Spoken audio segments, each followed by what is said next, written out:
Bien, amados hermanos y amigos, nuevamente nos encontramos por un estudio, ¿verdad?, sobre la iglesia. Estamos haciendo un estudio de manera teológica y práctica, y estamos siguiendo uno de los manuales de teología que escribí en su tiempo y que, bueno, poco a poco vamos actualizando. ¿Ok? Bien. En la lección anterior, amados hermanos, vimos cómo el origen etimológico de la iglesia venía evidentemente de un término griego, ¿ok?, que era eclesia, y que a su vez venía de una expresión idiomática también del griego, kaleo, que significaba llamado fuera de. ¿Ok? Bueno, vimos algunos detalles muy interesantes sobre esta denominación o definición sobre la iglesia, en la cual aprendemos de que la iglesia no es en sí el edificio, el monumento, sino que la iglesia está constituida de todos y cada uno de nosotros. Amén. Entonces, entendemos también que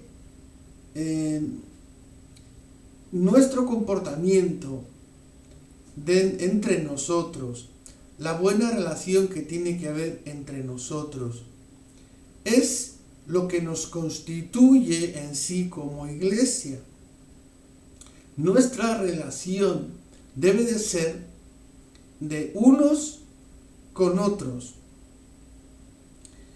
Decíamos también que una sola persona no puede constituirse como iglesia. Es decir, que solamente cuando hay varios miembros es cuando se constituye la iglesia, y es cuando dice la palabra de Dios que Dios está ahí en el medio.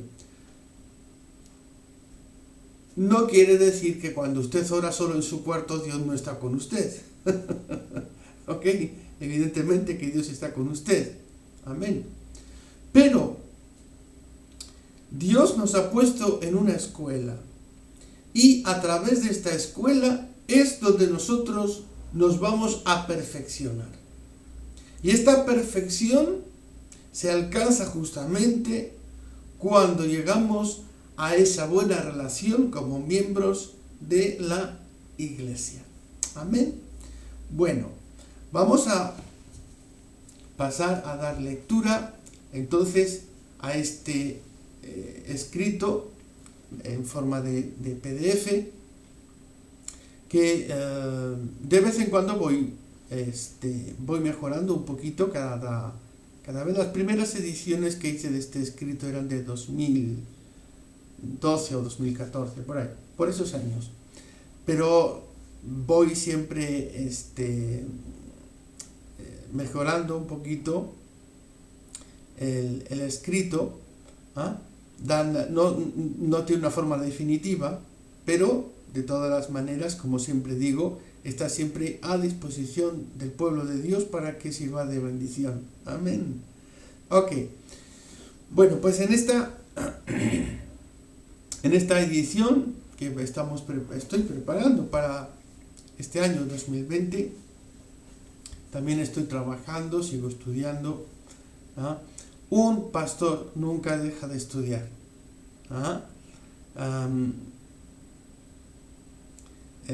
Algunas personas, algunos hermanos me preguntaron a veces dónde había hecho mis estudios teológicos. ¿Ok? Bueno, los primeros estudios teológicos los realicé aquí mismo en España. Fue recién les estoy hablando desde los primeros estudios que yo realicé. Yo tendría como 17 años por ahí. ¿Ok? Eran unos estudios muy básicos y vinieron de la Iglesia Bautista de Barcelona en aquellos entonces. Después seguí estudiando, evidentemente, durante muchos años, ¿vale? En cada iglesia donde he estado, he seguido estudiando. En Francia estuve también en los estudios que se hicieron a partir de la ciudad de La Rochelle, en Francia. ¿Okay? Un instituto teológico. ¿Okay? Pero no quiere decir que uno se saca un título, obtiene un diploma y ya está. Un pastor, un siervo de Dios, debe estar continuamente estudiando, debe de estar siempre investigando y debe estar siempre repasando. ¿Okay? Hay muchas cosas que se te pueden olvidar, entonces un pastor nunca deja de estudiar, un pastor debe de estar siempre estudiando. Amén. En la ciudad de La Rochelle es donde obtuve el título de mentor de teología para poder impartir cursos justamente de teología a los demás hermanos. Bien, vamos a pasar más adelante entonces en estos estudios, en estas reflexiones. Vamos a ver. Ok, bueno, voy a poner más chiquito. Voilà, como ça. Voilà. Bien, repasamos nuestro plan de estudio, ¿vale? Vamos a seguir este plan de estudio. El plan de estudio no lo he cambiado en todos estos años, he dejado el mismo plan de estudio. Puedo ir añadiendo algunas cosas, añadiendo algunas reflexiones más que considero oportunas. En el primer punto ya vimos la definición, ¿ok? Y hoy vamos a hablar del carácter de la iglesia, que es importante, ¿ok? Bien, vamos a ello. Ok, nos ponemos por acá, perdón, intenta para poner aquí, vale. Perfecto. Aquí voy a intentar ponerme en un lugar donde no estorbe la lectura. ¿Ok? Bien. El carácter de la iglesia. El carácter de la iglesia. La iglesia tiene evidentemente un carácter. Y consideramos a la iglesia, esto es algo que debemos de considerar importante. ¿Ok? Hemos dicho que la iglesia no es en sí un edificio, un edificio, un local, ¿vale? No es eso. Cuando hablamos de que la iglesia tiene un carácter, bueno, se tiene que llegar a esta conclusión que es más que evidente y más que lógica, ¿ok? Solamente un ente vivo tiene carácter, ¿ok? Ahí es donde tenemos que llegar. La iglesia tiene un carácter, tiene su carácter, ¿por qué? Porque es un ente vivo. Bueno, vamos a leer poco a poco, vamos a estar entonces comentando sobre el carácter de la iglesia. Entonces aquí podemos leer, el carácter de la iglesia nos habla de las características que son propias, así como de las señales que la distinguen. Ok, entonces, la iglesia como tal tiene unas características que solamente son propias a esta entidad, a este organismo vivo. Y vamos a ver, y es lo que nos va a ayudar a comprender que Dios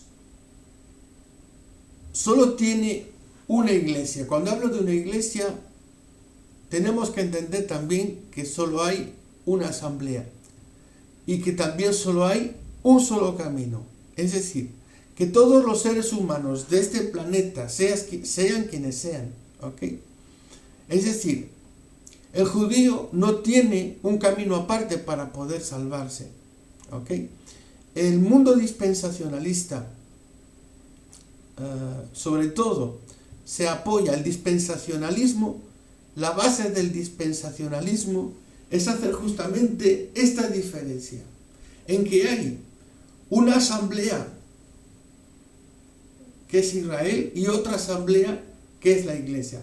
Y cada una tienen modos de salvación diferentes, alcanzan la salvación de manera diferente y el trato de Dios con estas dos asambleas es diferente. ¿Ok? Ahora, esto que enseña el dispensacionalismo es completamente extraño. Cuando hablo de la palabra extraño me refiero a que no podemos encontrar todo eso dentro de las Escrituras. ¿Ok? Todo eso es completamente extraño a las Escrituras. Dios no obra de esa manera. Dios no hace acepción de personas, es lo que nos enseñan las Escrituras. Y la Biblia nos dice que Dios es siempre el mismo, ayer, hoy y por los siglos de los siglos. Por lo tanto, esa diferenciación que existe en el mundo dispensacionalista es completamente extraña a las Escrituras. ¿Ok? Es completamente extraña a lo que llamamos la ortodoxia. Bien. Seguimos leyendo. Entonces, si hablamos de la Iglesia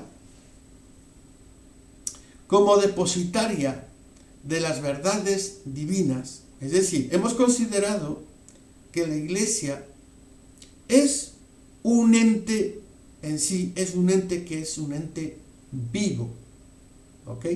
Porque no es un edificio, no es un edificio, no es solamente, ¿cómo podríamos explicarles? No es solamente una asociación en papeles, algo administrativo, no es solamente una institución, ¿ok? No, es algo más, es un organismo que es un organismo vivo, ¿ok?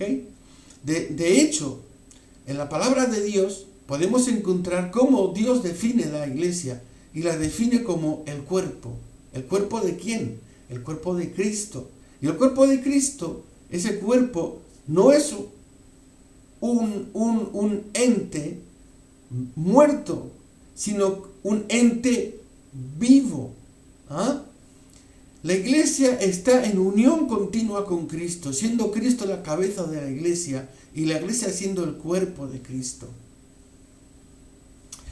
Bien, si hablamos entonces de la Iglesia como la depositaria de las verdades divinas, la debemos de considerar como un organismo vivo y no solamente como una institución.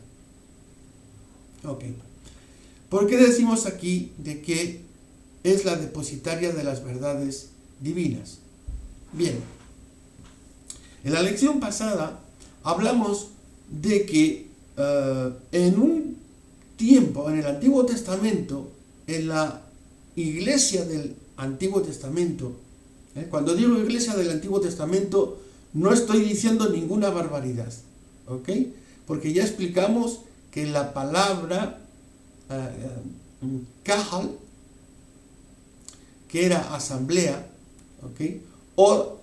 Bueno, también tiene otra fonética, otra pronunciación. Esa misma palabra Kahal tiene otra fonética también, que es la fonética Keilah. Keilah.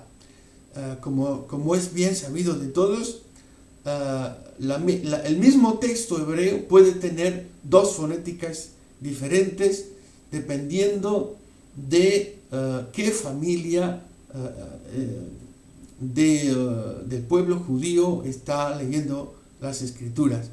Cuando hablo de familias me refiero que hay, bueno, es algo que es conocido de todos, pero para los que no lo saben todavía, el mundo judío está dividido en dos grandes familias, ¿ok? Está la familia Askenazí y la familia sefardí. Entonces, la fonética sefardí y la fonética askenazí puede variar un poco, ¿vale? Pero digamos que el texto en sí es exactamente el mismo texto. Bien, pues entonces, cuando nosotros estamos diciendo de que hablamos de la iglesia en el Antiguo Testamento, no estamos diciendo ninguna barbaridad, no es un barbarismo, ¿ok? Porque la palabra iglesia del griego significa asamblea y la palabra kahal o keilah significa asamblea. No estamos diciendo absolutamente ninguna barbaridad, ¿ok? Ahora bien, hemos dicho ya en la lección pasada que Dios elige un pueblo y a ese pueblo le confiere la salvaguarda de la palabra escrita, ¿ok? Y también dijimos que en el Nuevo Testamento Jesús mismo viene como la palabra. ¿Ah? Es la misma palabra que viene. Entonces,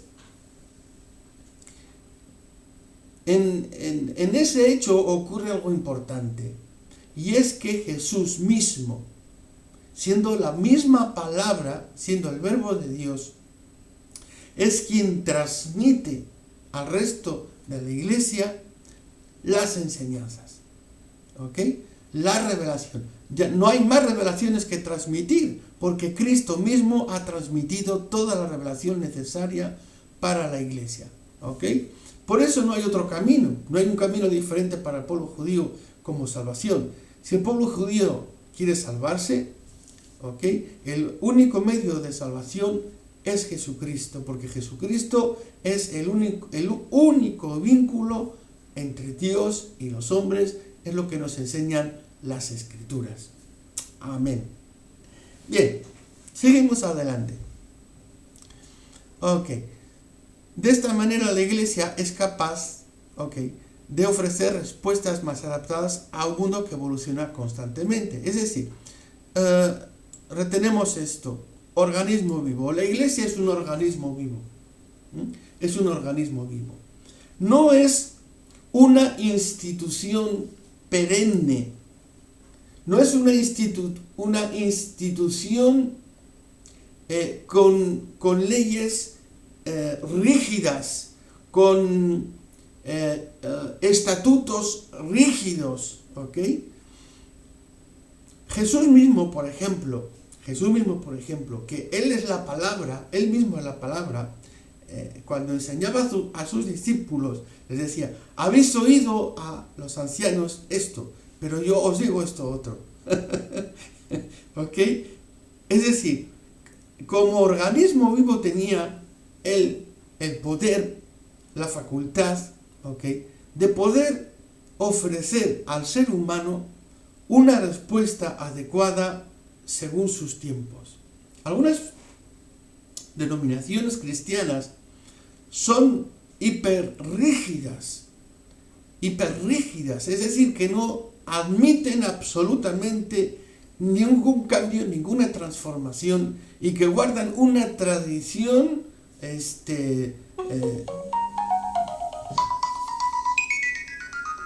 disculpen, son cosas del directo. Entonces, no admiten este tipo de iglesias ningún tipo de cambio, es decir, todo debe seguir bajo la misma perspectiva. Evidentemente esto no quiere decir de que nosotros como iglesia que estamos representando a Cristo vayamos a dejar de lado las doctrinas que son las doctrinas principales o las bases de la iglesia. Sin embargo, aún manteniendo las mismas doctrinas, podemos ofrecer, somos capaces de ofrecer, debemos ser capaces de ofrecer una respuesta adecuada al hombre de hoy día, al ser humano de nuestro tiempo. Los tiempos cambian, los tiempos evolucionan, las mentes cambian, aún las inclinaciones políticas cambian.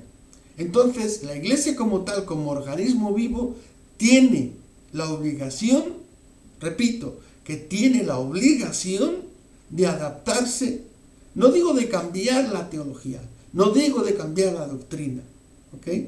Pero sí de adaptarse a las necesidades del hombre del siglo XXI en el cual estamos. No podemos administrar las mismas respuestas que se hacían o que se daban en el siglo XVI o XVII a las personas de aquel tiempo, porque estaríamos completamente desfasados. ¿Ok? Estamos en una realidad nueva, en una realidad que cambia y que evoluciona constantemente. Las respuestas del siglo XVI, XVII, XVIII hoy día no nos sirven porque están desfasadas. No hablo de que la teología esté desfasada, no hablo de que la doctrina esté desfasada. Estamos hablando de respuestas que tenemos que ser capaces de dar a cada persona. ¿Ok? Bien, seguimos más adelante. Entonces, ofrecer respuestas más adaptadas a un mundo que evoluciona constantemente y ahora aquí, bueno, ponemos un punto. Para hacernos una mejor idea sobre la Iglesia, veamos estas consideraciones. Bien, cuando estudiamos la teología, vamos a ver que hay una especie de consenso, ¿vale?, entre los diferentes teólogos, ¿ok? Particularmente les voy a decir que he leído decenas y decenas y decenas de libros de muchísimos teólogos, ¿ok? Tanto de tipo evangélico como de tipo reformado, ¿ok? En mi caso creo que lo considero para mí como una necesidad el poder tener mi mente y mi espíritu abierto para poder explicar mejor las cosas. No puedo hablar, por ejemplo, de dispensacionalismo si no conozco realmente qué es el dispensacionalismo. Si me opongo al dispensacionalismo o me opongo al arminianismo, lo hago con razones, ¿ok? Lo hago desde una perspectiva de estudio, es decir, estudio el arminianismo, cómo se ha llegado a las conclusiones arminianistas o dispensacionalistas, ¿ok? Para a partir de ahí hacer una crítica conveniente, ¿ok? No es criticar por criticar, sino que uno debe de estudiar primeramente las teologías o las ideas que pueden surgir. Bien, decíamos entonces que hay como un consenso en diferenciar la Iglesia de en estos tres puntos, ¿vale? En estos tres caracteres, podríamos decir. El primero es que la Iglesia es universal y también es invisible. Ahora explicamos esto. Bien, quiero explicar primeramente la palabra universal, porque lo considero necesario. La palabra universal viene del griego católicos, es decir, la palabra católicos ya es en sí lo que significa o lo que se puede traducir en nuestra lengua como universal, de todos. Esto no quiere decir que Jesucristo haya sido el fundador de la que hoy conocemos Iglesia Católica, Apostólica y Romana. ¿Ok? Vale. Porque es muy diferente. Es decir, el primer nombre que toma el mundo cristiano lo encontramos en las Escrituras porque se les llamaba simplemente, se les llamaba cristianos o también se les llamaba la gente del camino. ¿Ok? Bueno, eso fue justo en el tiempo, vamos a decir, apostólico.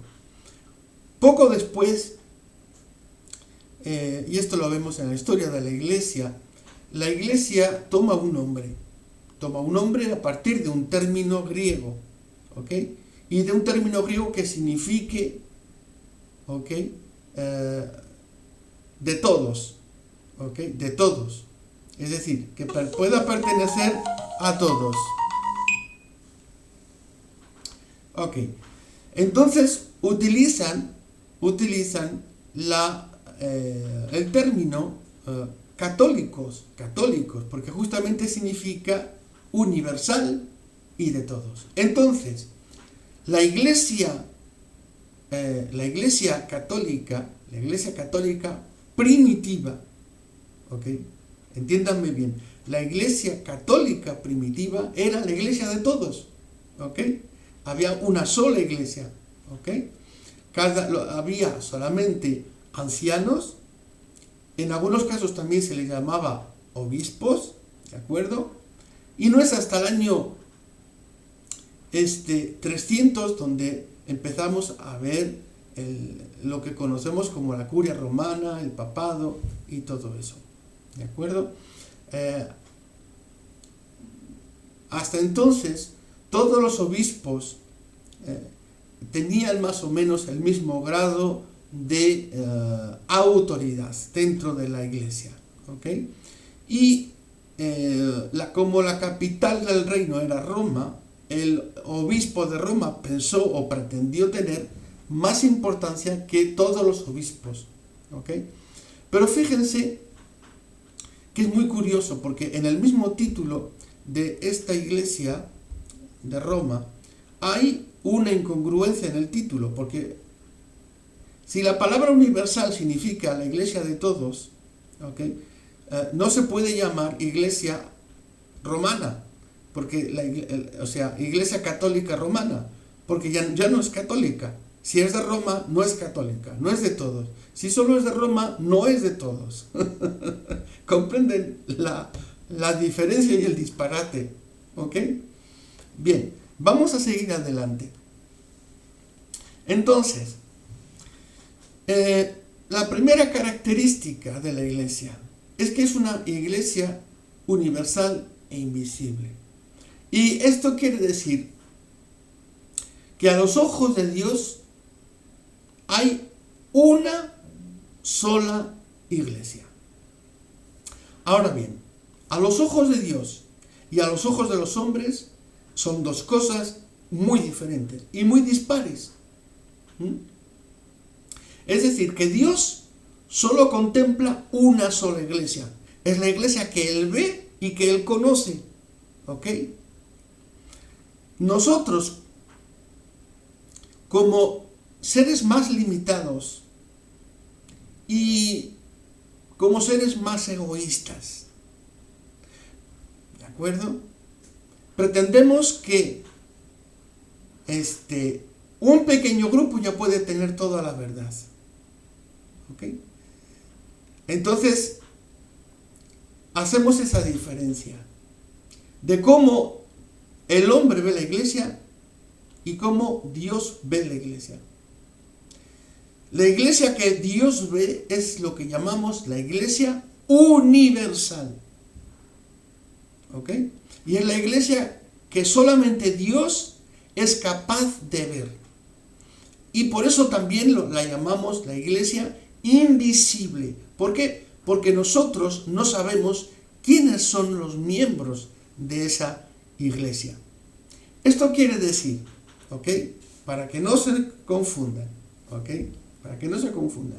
Esto quiere decir que de todas las denominaciones cristianas que existen en el mundo, hay miembros que son de la iglesia universal e invisible, que solamente Dios conoce, ¿ok? Y que pertenecen a diferentes denominaciones, ¿ok? Eso es lo precioso, que Dios no hace diferencia de denominaciones. Dios no hace absolutamente ninguna barrera. Nosotros sí.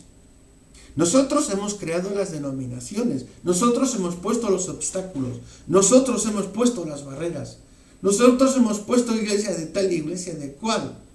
Nosotros nos hemos diferenciado, somos nosotros, no es Dios, somos nosotros quienes hemos hecho eso, que quede claro, ¿ok? La culpa es nuestra, la culpa no es de Dios, la culpa es nuestra. Es así, ¿ok? Bueno, lo podemos leer aquí o lo pueden leer aquí, ¿de acuerdo? ¿Ok? Entonces, que esta iglesia universal, ¿ok? E invisible es la que escapa a todas estas barreras.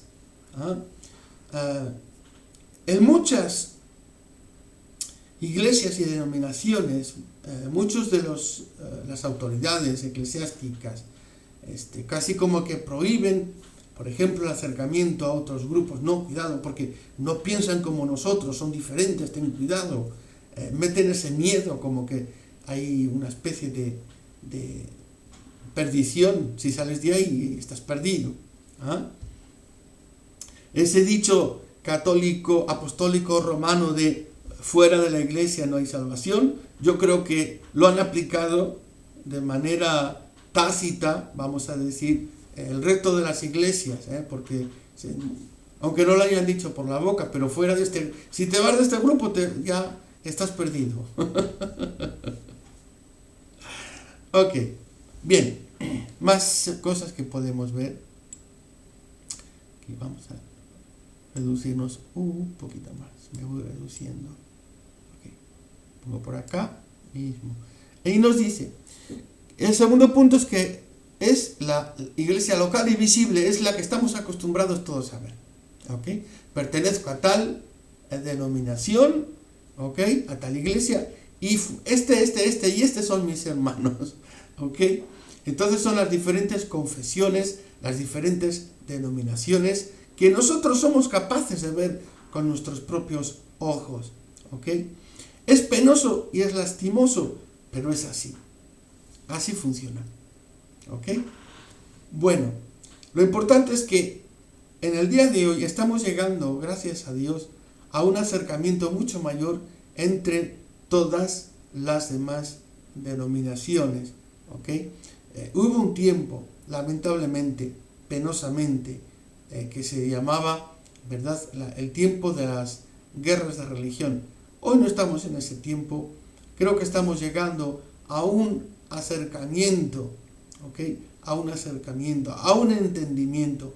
Podemos pensar diferente, pero eso no tiene que impedirnos el sentirnos completamente hermanos. Amén. Bien, y la tercera característica de la iglesia es que al mismo tiempo es una iglesia divina, pero también una iglesia humana. ¿Qué significa esto? Que el origen de la iglesia no es un origen humano, sino un origen divino. Es decir, Dios mismo ha establecido la iglesia. Jesús mismo en la tierra ha establecido sus apóstoles.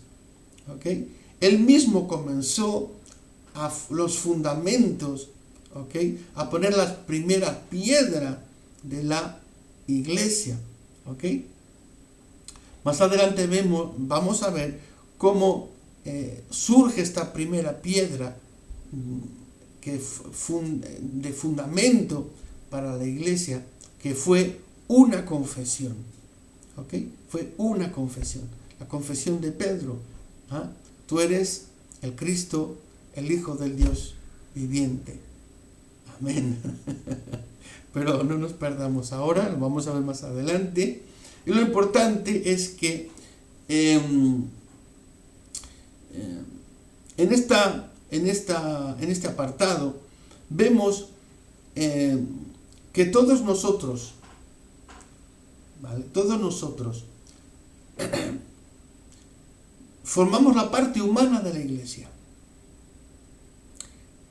En ese sentido, esto lo digo con mucha precaución, con mucha cautela, y les pido a ustedes que no me juzguen demasiado mal cuando lo digo. Pero es la parte, vamos a decir, la parte defectuosa,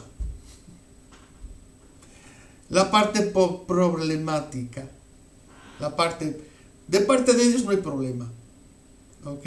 Y de parte de Dios todo funciona como un reloj suizo, ¿ok? Pero de parte nuestra son las imperfecciones, ¿ok?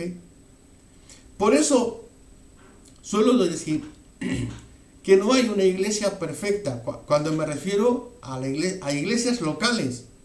La iglesia universal e invisible, esa es perfecta. Solo Dios la conoce, ¿ok? Solo Dios conoce a sus miembros. Pero cuando hablamos de iglesia local y visible, es la iglesia donde hay imperfecciones, ¿ok? Es la iglesia donde encontramos fallos de unos y de otros.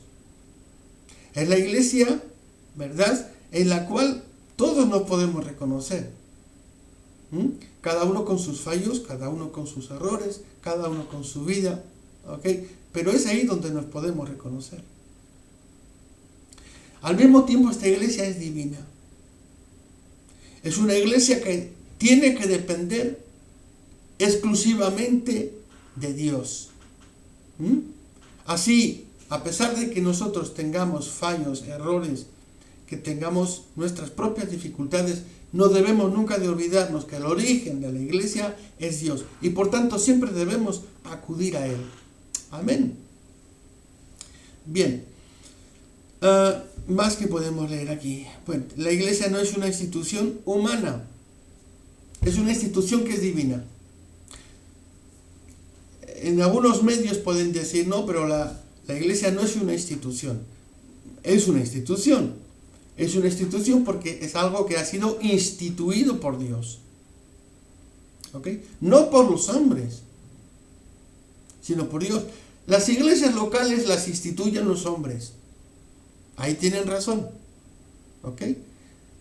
Si un grupo de personas deciden que van a fundar la iglesia cristiana, yo que sé, de cualquier nombre, ¿vale? Pues ahí han fundado una institución cristiana. Pero cuando hablamos con propiedad de la iglesia no es una institución humana, es una institución divina. Amén. Ok. En las instituciones humanas las personas luchan y compiten por una mejor posición. En la iglesia cada miembro es llamado a servir, no a ser servido. Estos son dos verdades importantes que en estas instituciones humanas se ve mucho la competencia, la deslealtad, ¿ok? Y es algo que debemos, justamente que nos debe de ser de advertencia, ¿ok? En una iglesia donde se vean ese tipo de cosas, es una iglesia de la cual deberíamos de salir lo antes posible, ¿ok? En la iglesia, en la verdadera iglesia, cuando nosotros vamos, no vamos para ser servidos, sino para servir. Es decir, reconocemos la verdadera iglesia justamente cuando hay ese espíritu de servicio. Amén. Bueno, seguimos para no perdernos. Ok, aquí es un recordatorio que hemos puesto para introducirnos en la pregunta que va a venir después.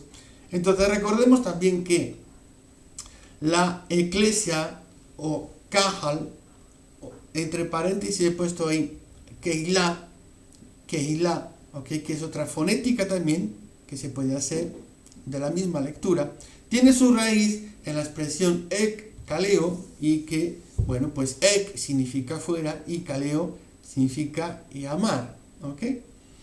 Y entonces ahí explicábamos la semana pasada, la lección pasada, de que la salvación empieza desde un llamamiento y no desde una decisión personal. Es decir, que esa doctrina, ¿ok?, de que uno tiene que, tú tienes que aceptar a Cristo, tienes que aceptarlo. A ver, en sí no es una mala cosa, es decir, en sí el hecho de que uno dé su consentimiento públicamente ¿ok? Públicamente y confesar, más como una confesión que como una aceptación, ¿ok?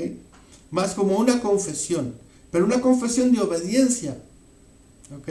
Entonces, en muchas iglesias, por ejemplo, a lo que se da más importancia, ¿ok? Y se considera como el punto de partida de la salvación de esa persona, es que públicamente él aceptas a Cristo, y a partir de ahí ya está, ya eres salvo, ¿ok? Eso entra dentro de lo que llamamos la doctrina arminiana, es decir, de que es el hombre el que toma el paso, el que hace el primer paso, ¿ok? Ya no depende de la soberanía divina, ¿ok? Sino que el hombre participa activamente en la salvación con la aceptación, aceptando, ¿ok? Eso es en tanto en cuanto a la teología dispensacionalista y arminianista, o arminiana, ¿ok?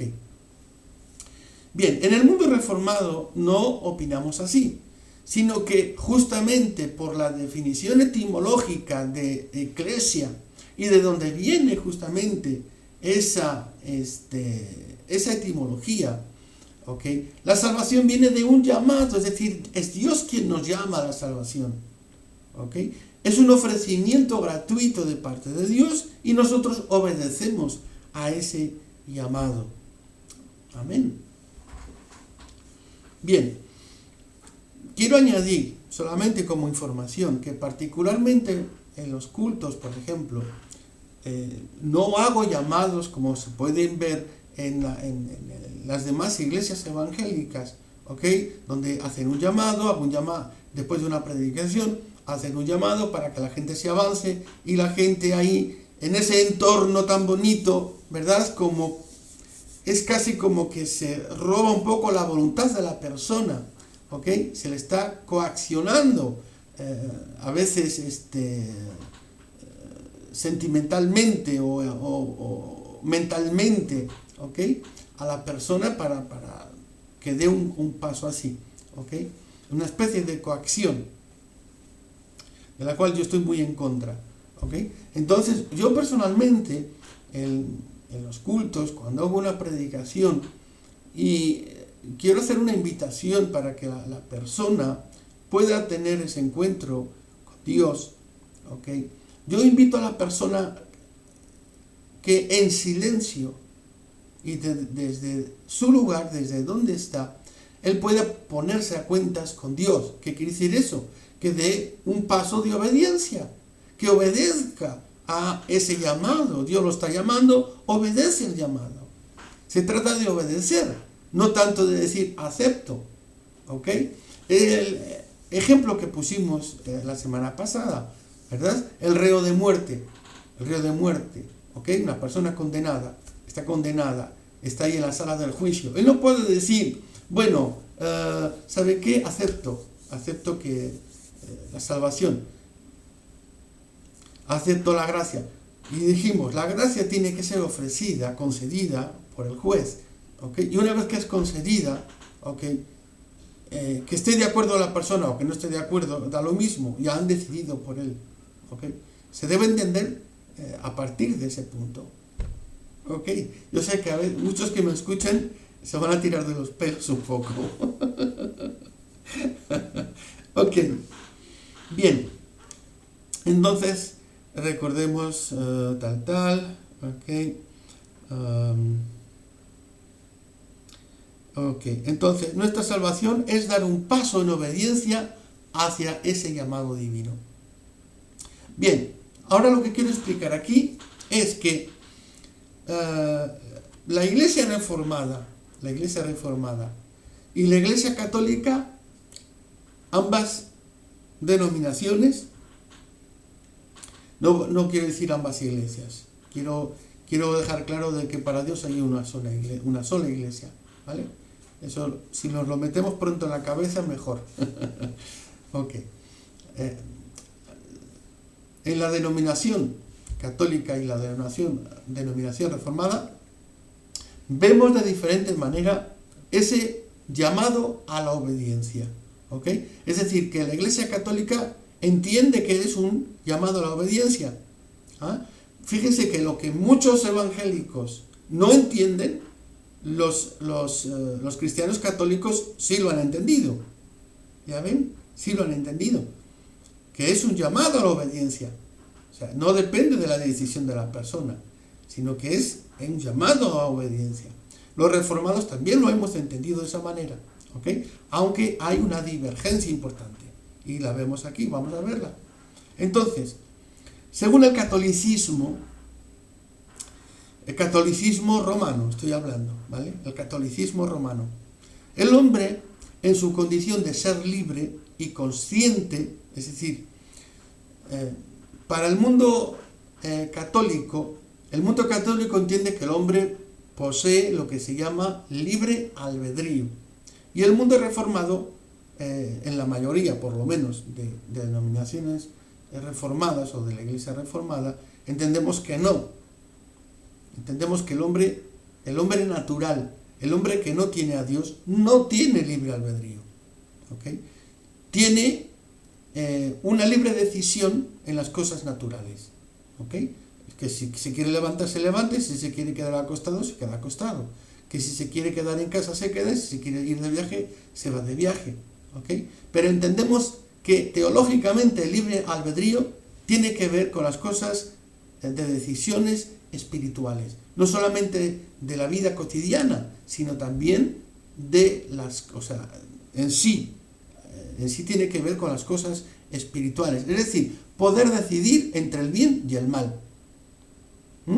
Y hoy lo podemos entender mejor que nunca. ¿Ok? El hombre natural, el hombre que no tiene a Dios, no puede decidir lo bueno, no puede decidir el bien, aunque sea una persona buena. Y aunque sea una persona de buenas condiciones, pero siempre estará inclinado a hacer el mal. ¿Ok? Entonces hay esa diferencia de comprender ese llamado a la obediencia. Entonces, en el mundo católico romano, ellos entienden que el hombre en su condición de ser libre y consciente está llamado a acoger, a recibir la obra salvadora con cada acto de bondad. ¿Ok? Van de por medio las obras. ¿Ok? Sin embargo, en el mundo protestante reformado, el hombre comprendemos que ni es libre, ni es consciente de su estado espiritual y que necesita la intervención divina para llegar a la salvación. Es decir, sin la intervención divina el hombre está perdido.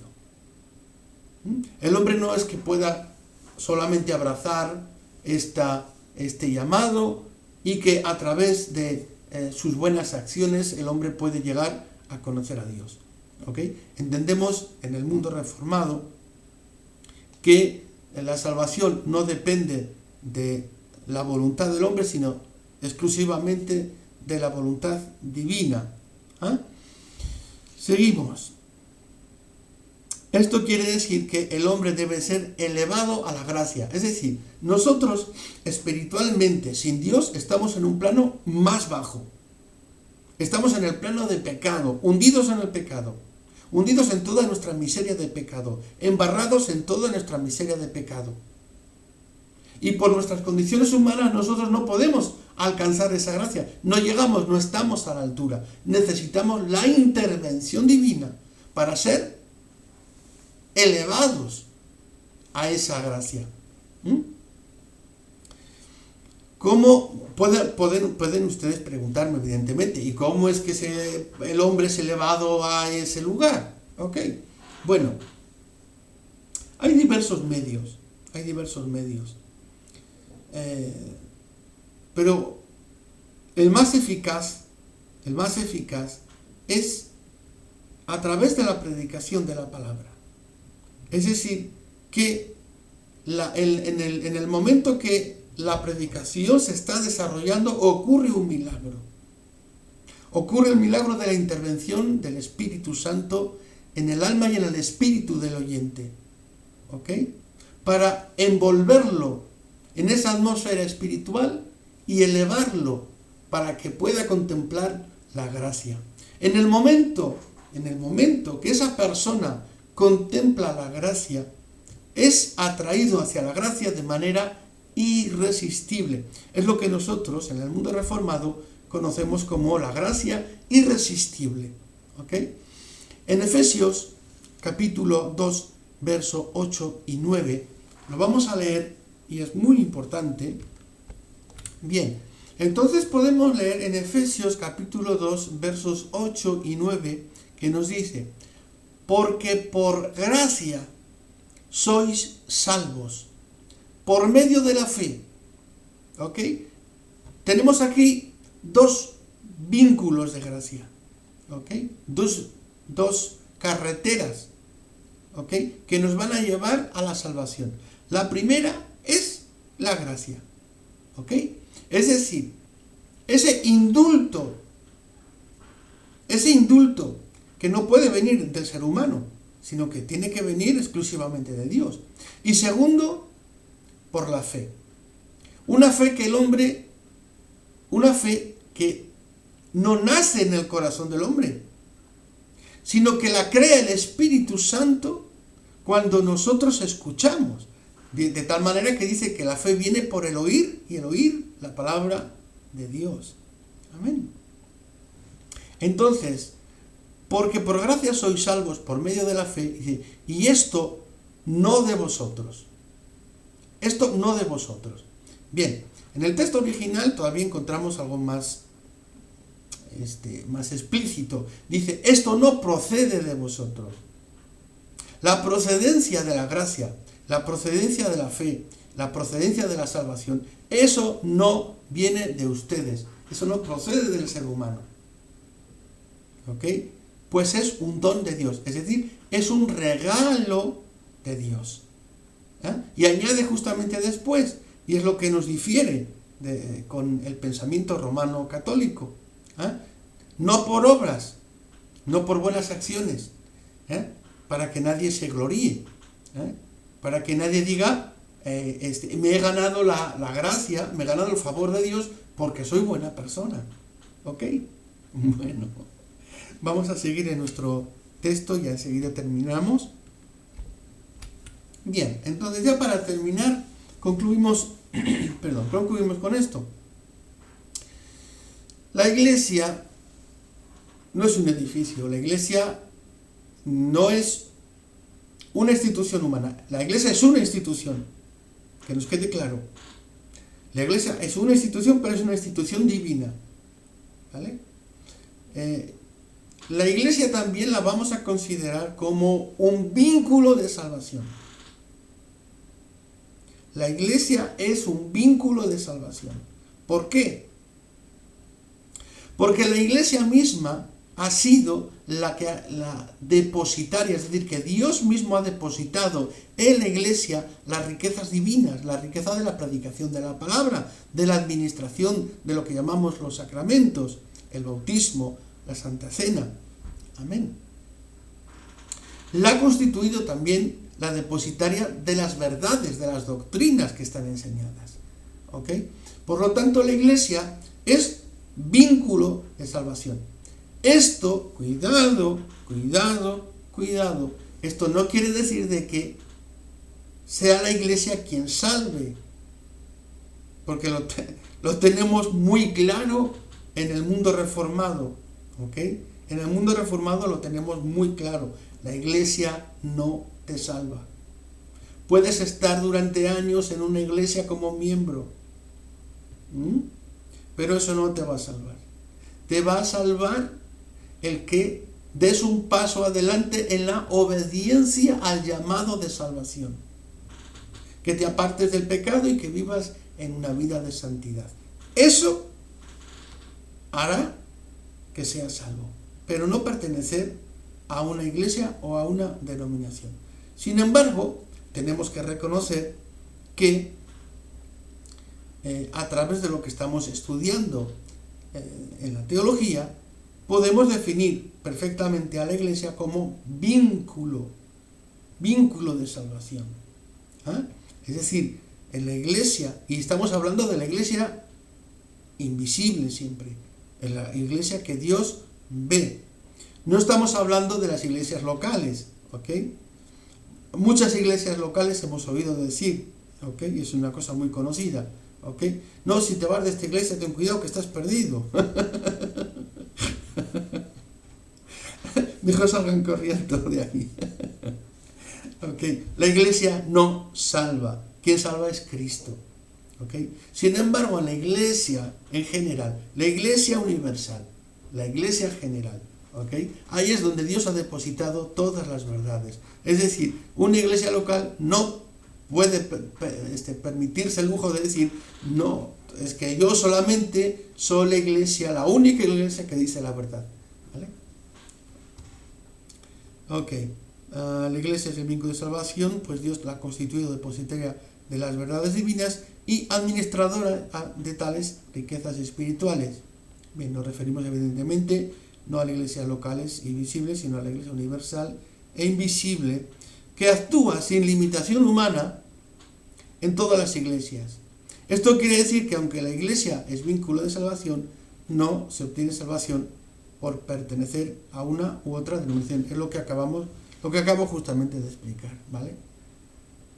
Bien, la iglesia pues, y ya con esto termino, la iglesia está establecida, fundada por Cristo como testimonio vivo. Es un testimonio vivo en la tierra. ¿Ok? Hablamos la otra vez de la santidad de Dios, pero también de Cristo. ¿Ok? Es el testimonio vivo de Cristo en la tierra. Amados hermanos, aprendamos entonces de esta lección varias cosas. ¿Ok? Que no tenemos que dar tanta importancia a la denominación a la cual pertenecemos, sino reconocernos todos como pertenecientes a la Iglesia universal e invisible de Dios. ¿Ok?